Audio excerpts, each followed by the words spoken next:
হাই আমি যিবোৰ ধুনীয়া মানুহ নহয় দেখাত আমাৰ উজ্জ্বলতা নাই আমি সেইবোৰৰ আমাৰ একোটা চিন্তা থাকে যে কাছ আমি ধুনীয়া হ'লোহেঁতেন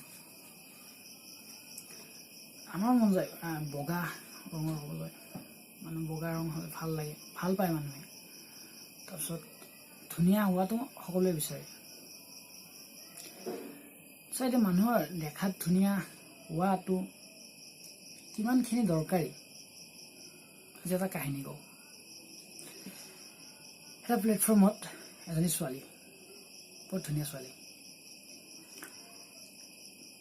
আৰু এজন মোৰ নিচিনা ল'ৰা যি দেখাত অলপো ধুনীয়া নহয় ল'ৰাজনে ছোৱালীজনীলৈ চাই থাকিলে আৰু এটাই ভাব মনত ছোৱালীজনী যদি মোলৈ চোৱা হ'লে ছোৱালীজনীৰ ওচৰত গৈ মই কথা পাতিব পৰা হ'লে কিন্তু লগতে এটাই ভাব যে এয়া আমাৰ বাবে সপোন ইমান ধুনীয়া ছোৱালীজনী মোৰ ওচৰলৈ বা আহিব কিয় বা মোৰ লগত কথা পাতিব কিয়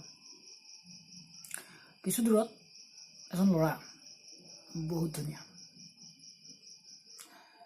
ইয়াক দেখাত এনেকুৱা লাগিছে যেন সিয়ে কোনোবা মডেল কোনোবা ফিল্ম এক্টৰ এনেকুৱা উজলি থকা তাৰ ৰং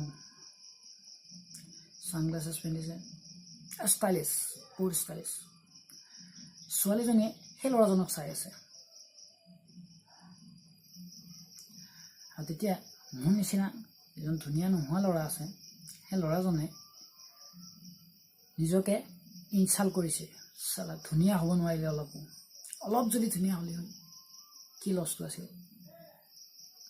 ইনচাল্ট কৰিছিল সি নিজকে খং উঠিছিল তাৰ নিজৰ ওপৰত কাৰণ সি ধুনীয়া নহয় আৰু ধুনীয়া নহ'লে বহু ক্ষেত্ৰত নিজৰ মূল্য নোহোৱা যেন লাগে এইটো ক্ষেত্ৰতে তাৰ ভাল লগা ছোৱালীজনী যিজনী ছোৱালী সি চাই আছে আৰু যিজনী ছোৱালীৰ লগত সি কথা পাতিব বিচাৰি আছে এই ছোৱালীজনী সি ধুনীয়া নহয় বাবে তাইৰ ওচৰ চাপাব পৰা নাই এয়াই কমজুৰি আমি ধুনীয়া নোহোৱাবোৰ কাহিনী এজন ভিক্ষাৰী আহিল ভিক্ষাৰীজনে আহি ছোৱালীজনীৰ ওচৰলৈ আহিল বাইদেউ কিবা এটা দিয়ক ছোৱালীজনে ভালদৰে ক'লে মোৰ তাত এতিয়া একো নাই দিব নোৱাৰিম চৰি ভিক্ষাৰীজন গুচি গ'ল ভিক্ষাৰীজন গৈ এই ধুনীয়া ল'ৰাজনৰ ওচৰলৈ গ'ল এনেকৈ ক'লে দাদা খাবলৈ পোৱা নাই কিবা এটা দিয়ক ধুনীয়া ল'ৰাজনে ভিক্ষাৰীজনক গতিয়াই পেলাই দিলে ভিক্ষাৰীজন গৈ মাটিত পৰি গ'ল হাতত অকণমান ছালও গ'ল দূৰৰ পৰা চাই থকা মোৰ নিচিনা যিজন ল'ৰা ধুনীয়া নহয় সি দৌৰি গ'ল দৌৰি গৈ ধুনীয়া ল'ৰাজনক একো কোৱা নাই কাৰো পিনে চোৱা নাই ভিক্ষাৰীজনক উঠাই লৈছে উঠাই লৈ পিনে কৈছে আপুনি দুখ পাইছে নেকি ছোৱালী দুখ পাইছে বলক মোৰ লগত হস্পিটেললৈ যাওঁ ভিক্ষাৰীজনে ক'লে যদিও পাইছিলোঁ তোমাক দেখি ভাল হৈ গ'ল সি নিজকে এটা সান্তনা পালে সি এটা পানী বটল আনি ভিক্ষাৰীজনক দি দিলে পিনে ক'লে সাৱধানে থাকিব পৃথিৱীত বহুত ধৰণৰ মানুহ আছে সি তাৰ পৰা গুচি আহিল আহি ৰৈ থাকিলে প্লেটফৰ্মৰ আনটো কোণত অকণমান পিছতেই সি চাই থকা ছোৱালীজনী তাৰ ওচৰলৈ আহিল হাই মাত লগালে তাইক সি ঘূৰি চাই দেখিলে ৱাও ছোৱালীজনী যিজনীক মই চাই আছিলোঁ সিও মাত দিলে হেল্ল' ছোৱালীজনে ক'লে you are a good person ল'ৰাজনে একদম সাধাৰণভাৱে কৈছে কিয় বা ক'লে মই দেখিলোঁ তোমাক তোমাৰ হৃদয়খনক বহুত ধুনীয়া আচলতে তোমাৰ হৃদয়খন বহুত ধুনীয়া আজি জীৱনত প্ৰথমবাৰ লগ পালোঁ ইমান ধুনীয়া এজন মানুহক ছোৱালীজনী গুচি গ'ল ল'ৰাজনে মনে মনে তাকে ভাবি থাকিলে মই ধুনীয়া মোকেতো কৈছে মই ধুনীয়া মই দেখাত ধুনীয়া নহয় মোৰ উজ্জ্বল ৰঙৰ চেহেৰা নহয় কিন্তু হয় মোৰ মনটো বহুত ডাঙৰ, বহুত ধুনীয়া। মই নিজে গৌৰৱ কৰি ক'ব পাৰোঁ মোৰ মনটো বহুত ধুনীয়া। আৰু ছোৱালীজনীয়ে তাকেই চালে, মোৰ মনটোকে চাইছিলে। তো ফ্ৰেণ্ডছ,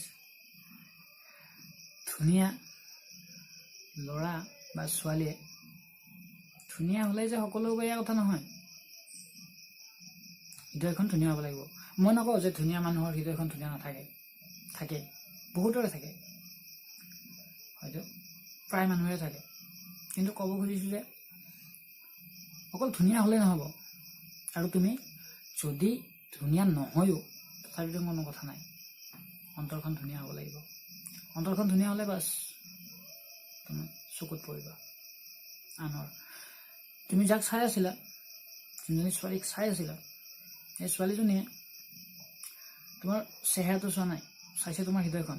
এনেকৈ বহুতে তোমাৰ চেহেৰাটো নাচায়, চাব তোমাৰ হৃদয়খনকে। গতিকে তুমি যে দেখাত ধুনীয়া নহয়, তুমি উজ্জ্বল ৰঙৰ তোমাৰ চেহেৰা নহয়, সেয়া ভাবি মন বেয়া কৰি নাথাকিবা। তোমাৰ হৃদয়খনক ধুনীয়া কৰিবলৈ চেষ্টা কৰা, যিটো সকলোৱে নিজে কৰিব পাৰে। নিজৰ চেহেৰাটো নোৱাৰে, কালাৰটো নোৱাৰে, কছমেটিক্স ব্যৱহাৰ কৰিলেও ধুনীয়া হ'ব বুলি গেৰাণ্টি নাই, নহ'ব পাৰে। কিন্তু নিজৰ হৃদয়খনক ধুনীয়া কৰাটো নিজৰ দায়িত্ব, নিজে ধুনীয়া কৰিব পাৰি। যদি মানুহৰ চকুত তুমি জিলিকিব উঠিছা, তেতিয়াহ'লে হৃদয়খনক ধুনীয়া কৰা, তুমি অট'মেটিকলি ধুনীয়া হৈ যাবা। আৰু তুমি ধুনীয়া নহয় বুলি মন বেয়া নকৰিবা। যদি হৃদয়খন তোমাৰ পবিত্ৰ, তেতিয়াহ'লে তুমি গৌৰৱ কৰিবা, মই ধুনীয়া নহয়, কিন্তু মোৰ হৃদয়খন বহুত ধুনীয়া, জুখি চাব পাৰা। আজিলৈ এইখিনি ক'লোঁ। মই নিজে ধুনীয়া নহয়, তাকে ভাবি আছিলোঁ। এবাৰ ভাবিলোঁ এইখিনি কথা মই কৈ দিওঁ মোৰ বন্ধু যিবোৰে মোৰ ভিডিঅ'টো চাই তেওঁলোকৰ ওচৰত, আৰু কৈ দিলোঁ তাকে। আকৌ লগ পাম, নতুন ভিডিঅ' লৈ আহিম। নতুনকৈ আহিছোঁ মই, এনেকৈ ভিডিঅ' কৰাৰ উদ্দেশ্য লৈছোঁ। নাজানো আপোনালোকে কিমান ভাল পায়, কিন্তু মই মোৰ মনৰ ভাৱবোৰ এনেকৈ প্ৰকাশ কৰিব খুজিছোঁ। ছাপোৰ্ট কৰিলে মই উৎসাহিত হ'ম। ধন্যবাদ।